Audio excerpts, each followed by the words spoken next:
حضرت جنید بغدادی رحمت اللہ علیہ سے پوچھا گیا کہ صوفیاء کون ہیں؟ آپ نے فرمایا کہ ایک گروہ ہے جس کو حق تعالیٰ نے ساری مخلوق پر برگزیدہ بنایا ہے کہ مخفی رکھتا ہے تب بھی ان کو دوست رکھتا ہے اور ظاہر فرماتا ہے تب بھی دوست رکھتا ہے۔ یہی سوال ابن عطا رحمت اللہ علیہ سے پوچھا گیا کہ تصوف کس چیز کا نام ہے؟ تو آپ نے فرمایا کہ طبیعت کی پاکیزگی ہے کہ انسان میں چھپی رہتی ہے، اور خوش اخلاقی ہے کہ ظاہر انسان کو گھیرے ہوئے ہے۔ عویم رحمت اللہ علیہ نے جنید بغدادی رحمت اللہ علیہ سے پوچھا کہ صوفی کی صفت ذاتی کیا ہے؟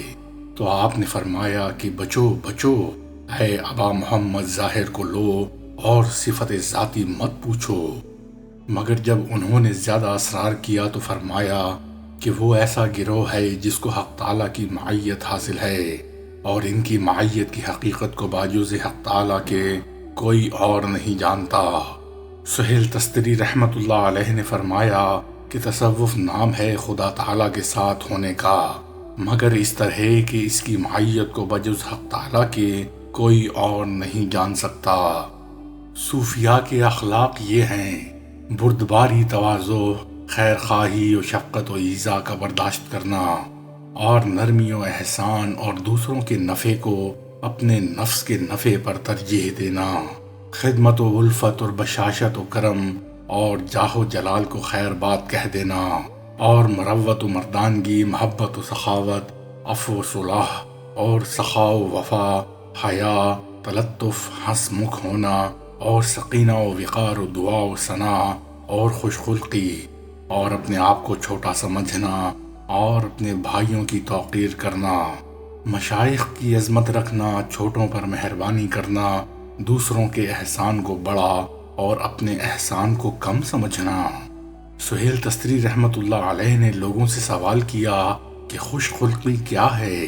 تو آپ نے فرمایا ادنا درجہ خوش خلقی کا یہ ہے کہ ایذا برداشت کر لے اور انتقام کا ارادہ نہ کرے، اور ظالم پر ترس کھائے اور اس کے لیے دعا کرے کہ اس کو ظلم سے باز آنے کی توفیق نصیب ہو۔ حضرت ابن مبارک رحمت اللہ علیہ نے فرمایا ہے کہ حسن خلق کشادہ رو اور ہنس مکھ رہنا ہے، اور کسی کو ایذا نہ پہنچانا، اور کمال درجے کی بخشش کرنا ہے۔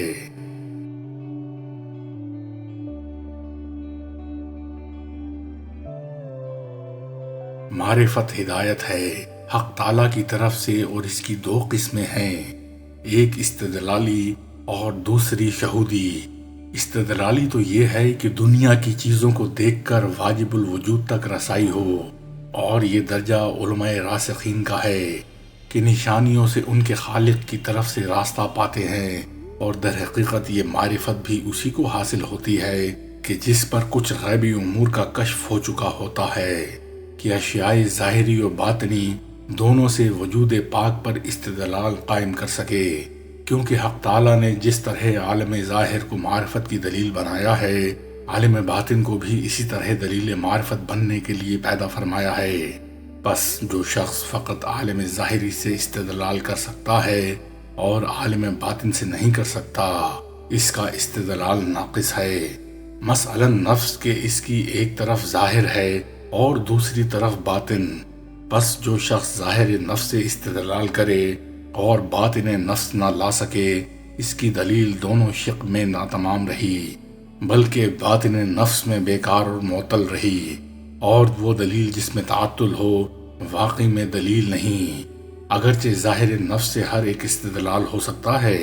بس چاہیے کہ ظاہر سے تو دلیل لائے اور اخلاق کے مہذب بنانے کی کوشش کرے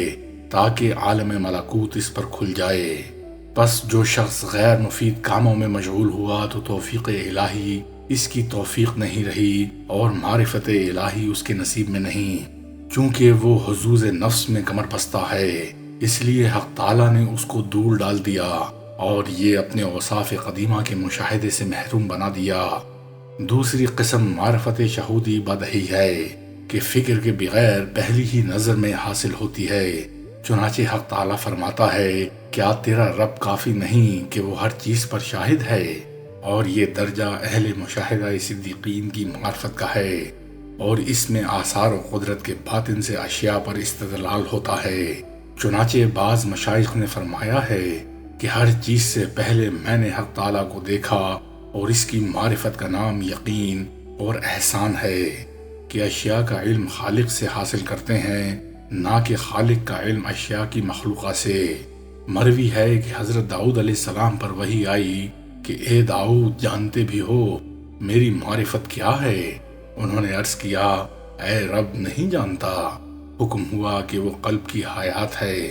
احمد بن عاصم انطاکی رحمت اللہ علیہ نے فرمایا ہے کہ مجھے کسی پر رشک نہیں آتا بجز اس کے جس نے اپنے رب کی معرفت حاصل کر لی، اور میری کمال درجہ خواہش یہی ہے کہ جب تک عارفین و محبین کی معرفت مجھ کو حاصل نہ ہو جائے، موت نہ آئے، اور میں معرفت کی تصدیق کی تمنا میں رہتا ہوں۔